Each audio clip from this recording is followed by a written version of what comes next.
Parmi les erreurs aujourd'hui de compréhension sur le tawhid, il y a une vision qui se veut être de plus en plus présente, particulièrement dans les réseaux sociaux. Et cette vision, c'est la vision de certaines personnes qui s'appellent eux-mêmes, pour vous dire que les appellations ne sont pas forcément synonymes de ce que les gens sont, ils s'appellent eux-mêmes les coranistes. Et en s'appelant ainsi, en disant nous sommes des coranistes qur'aniyoun, avec le ya ou nisba, qur'ani, ils disent être des gens qui reviennent au Coran. Pourquoi il faut revenir uniquement au Coran d'après eux? Ils disent c'est pour concrétiser le tawhid. La ilaha illallah. Il n'y a pas de ilah si ce n'est Allah. Ils disent un ilah, qu'est-ce que c'est? Un ilah, c'est celui qui légifère. Et il ne peut pas avoir d'autres législateurs si ce n'est Allah subhanahu wa ta'ala. Et par conséquent, pour eux, unifier un seul législateur revient à démentir, renier la sunna du prophète Muhammad sallallahu alayhi wa sallam. Alors qu'en réalité, un vrai coraniste, dans le sens linguistique du terme, quelqu'un qui suit véritablement le Coran, il suit le Coran et il suit la sunna du prophète sallallahu alayhi wa sallam. Donc ils viennent avec ce très joli mot qu'est le tawhid, mais derrière ce très joli mot se cachent des mauvaises compréhensions qui les amènent à dire que les musulmans normaux, c'est-à-dire vous et moi, les sunnites, mes chers frères, nous sommes des mushrikoun.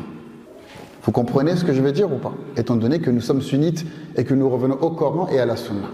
Parmi les mauvaises compréhensions également du tawhid, toujours pour introduire cette thématique, il y a eu un groupe dans l'histoire que ceux qui ont un peu étudié la théologie musulmane connaissent, ou du moins je pense en ont entendu parler, qui s'appelle les Mu'tazilites.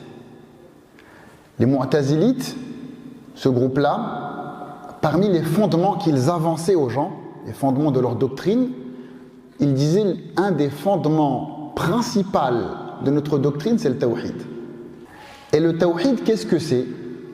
C'était d'affirmer un seul ilah. Et un seul ilah, pour eux, comment le définissaient-ils? Ils disaient l'ilah, c'est le prééternel. Le prééternel, c'est-à-dire celui qui a toujours existé. Toujours existé. Donc ils disaient la ilaha illallah. Il n'y a pas de ilah, il n'y a pas de prééternel en dehors d'Allah. Donc lorsqu'ils ont commencé à lire les textes musulmans, le Coran et la Sunna, ils sont tombés sur des textes qui parlent de ce que les théologiens appellent les attributs d'Allah subhanahu wa ta'ala. Parmi ces attributs, il y a l'ouïe, le fait qu'Allah subhanahu wa ta'ala entend l'audition, si vous préférez, as-sama. Il y a également la parole, al-kalam. Il y a également la vue, al-basar. Il y a également la vie, al-haya. Il y a également la science, al-ilm.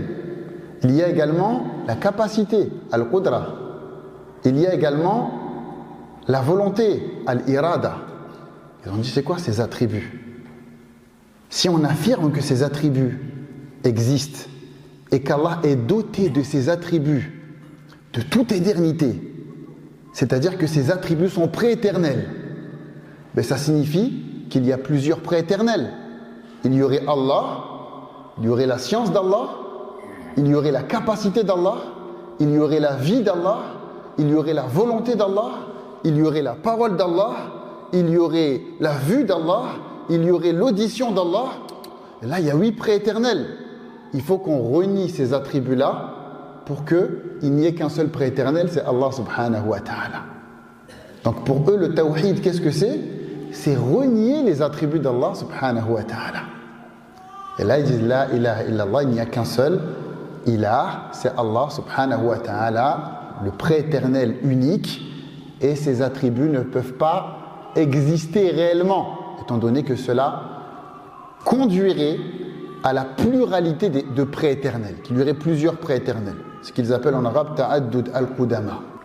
Donc ici on voit, mes chers frères et sœurs, que ces mauvaises compréhensions ont créé beaucoup de dégâts dans la communauté, car ensuite ils ont dit que tous ceux qui affirment ces attributs-là sont des mushrikoun.